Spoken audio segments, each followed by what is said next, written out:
Hello everyone, my name is Jasmine McCoy and welcome to my channel. If you are new here, thank you for clicking in to drop by, but if you are a returner, it is always nice to have you back.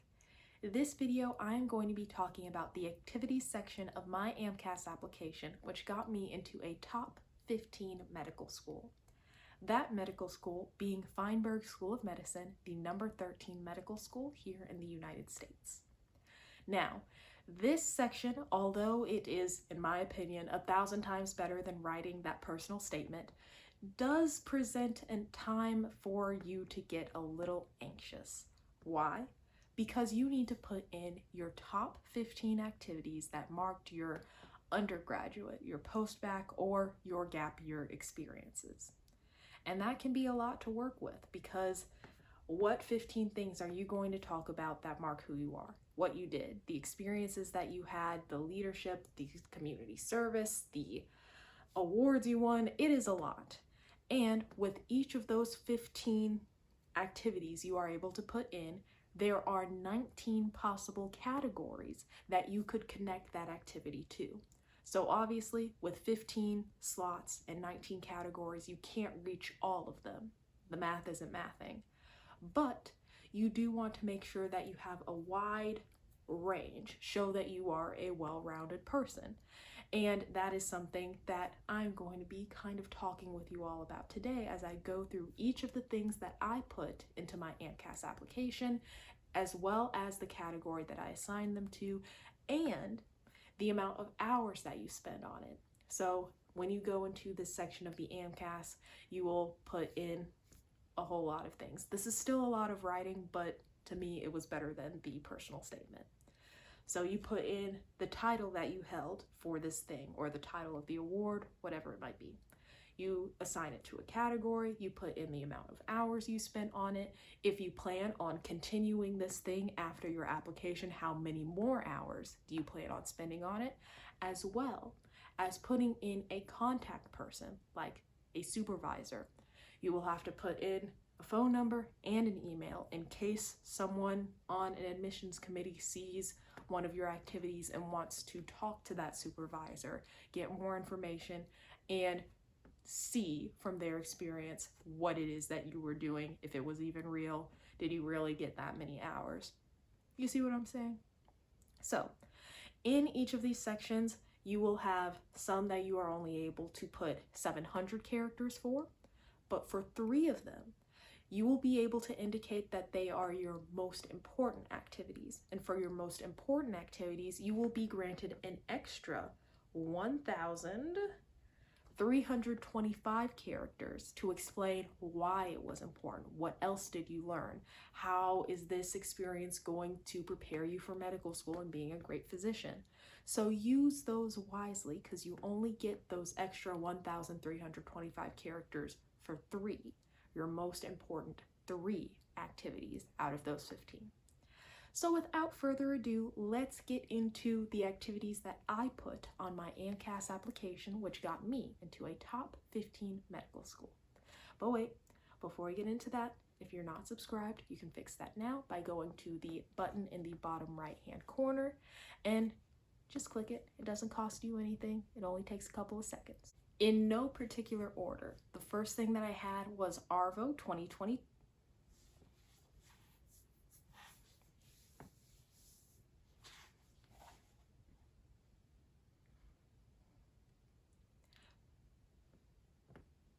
For the purposes of this video, I'm not going to be doing it in any particular order, but when you go into the AMCAS, it will automatically put things in chronological order. So the first activity we're going to talk about is the ARVO 2022 conference, which obviously went under the conferences attended category, and I put that I was there for 42 hours. So ARVO, the Association of Research in Vision and Ophthalmology, is where it is that I presented the research that I had done concerning the medication Beovu and other anti-VEGFs as it relates to the outcomes of patients who were being treated for wet AMD.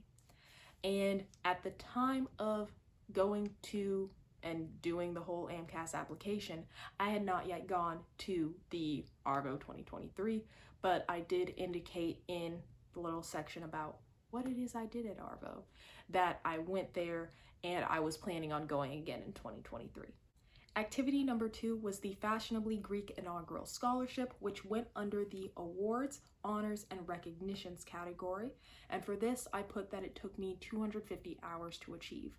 Now, this was a scholarship in the amount of $5,000 from Fashionably Greek, which is a vendor that puts out a lot of paraphernalia for the 9 fraternities and sororities that make up the NPHC, the National Panhellenic Council. And they were putting out this scholarship to award undergraduates who display exceptional service to the community and scholarship at their individual college or university. The reason why I put 250 hours is because I was sitting there thinking, because at the time I was not yet the international second vice president of the sorority. We'll get to that later. But I was not yet the international second vice president. So when I sat and thought about all of the things that I had done for the sorority up till that point of essentially like 8-ish months of being in the sorority, I estimated, well, I've probably done 250 hours of work. So that's what I ended up putting in for the scholarship.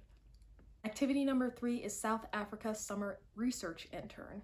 In the summer of 2019, the last summer before the pandemic, I was able to go abroad to Durban, South Africa, where I was able to do HIV/AIDS research with the HIV pathogenesis program in their histology department, where I was looking at the phenotype and location of natural killer cells in the lymph nodes of women who either were or were not infected with HIV.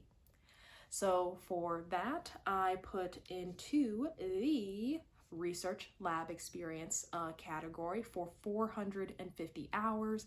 It was a 10-week internship, and I worked roughly 45 hours a week. So that's how I got the 450. Up next, we have the Mark Schwartz Grant, which goes under Awards, Honors, and Recognitions category. And for this, I put 2 hours. Why is it so low? Well, this was a $6,000 grant where all I had to do was explain how it is that this money would help me further my educational pursuits. And all I had to do in the application was say, I would use this money to get myself to South Africa, to get an Airbnb, to pay for food, XYZ. It was a very simple application, so I just put in the 2 hours that it took me to finish it, since it didn't require anything else besides explaining how it is that the money would be used. And that's how I got $6,000 to go to South Africa essentially for free. Up next, we have ARC Tutoring. ARC stands for the Academic Resource Center, which is a tutoring service at Harvard. If you got an A- or greater in a class, you were given the opportunity. They would extend an invitation saying, hey, you did really well at this class. Would you like to get paid to tutor people who might not be doing as well? Every semester, I would get anywhere from 5 to 8 students, and I would be tutoring in physics, calculus, chemistry, and biology. And for those students, I would be helping them gain a better understanding of the material that they were having a hard time understanding, getting them to ask guiding questions to themselves, helping them enhance their confidence, because sometimes it is just a confidence issue with people, and making sure that at the end of the semester, they are able to say, Jasmine, you raised my grade by a full 10 points, 20 points, 30 points, however much it might be. That way they could feel good about their GPA. The next activity was serving as a peer advising fellow, and this went under the paid employment non-medical/clinical. For this, I put 750 hours. Every year, I would get anywhere from 10 to 14 students, and I would be mentoring them. These are freshman students coming in to Harvard, and I would be helping them make sure that they have a happy and healthy Harvard experience, answering any questions they might have about something like shopping week, giving them advice on an emotional problem that they are having, and just being with them for that first year. That way they don't feel like they're alone in open waters. The next activity is the Student Leadership Corps. I put it under the Community Service/Volunteer non-medical/clinical, and I put 150 hours. This was a 1-year position that I held on a board made up of 22 college students across the United States. Our board worked with the March of Dimes, which is a nonprofit organization that works to improve. Our board our board worked with the March of Dimes, which is a nonprofit organization that has the goal of improving the health of mothers and babies. And what it is that we were doing, our duties included fundraising for the March of Dimes and coordinating events that brought awareness or education to issues surrounding prenatal care and pregnancy. Next activity is the David Rockefeller Grant. This was under the Awards, Honors, and Recognitions category, and it was 2 hours. For this, it was just as simple as the last one. All I had to do was explain how it is that this grant of $5,000 would help me further my education and experience in Venice, Italy, because my freshman summer I went to Venice, Italy to learn math. I was doing a math class as well as a philosophy class. The next activity was cheerleading. I put this under the intercollegiate athletics category, and I said that it took 750 hours. My freshman year and part of my second year, I was on the cheerleading team for football and basketball, and we were ranked 7th in the small co-ed division. So I loved cheerleading. It was very good. It was something that I've been doing since literally middle school. The way that I looped this into my AMCAS application was talking about how, yes, it is something that makes me physically strong, but it is also something that makes me mentally strong to be on the cheerleading team because it teaches discipline. The next activity is the Educational Advancement Foundation, which went under the Leadership Not Listed Elsewhere category. If you are a frequent watcher of my channel, you know that I was the International Second Vice President of Alpha Kappa Alpha Sorority Incorporated. But another position that comes with that position that I don't typically talk about is the fact that I was also the National Second Vice President of our philanthropic arm, the Educational Advancement Foundation.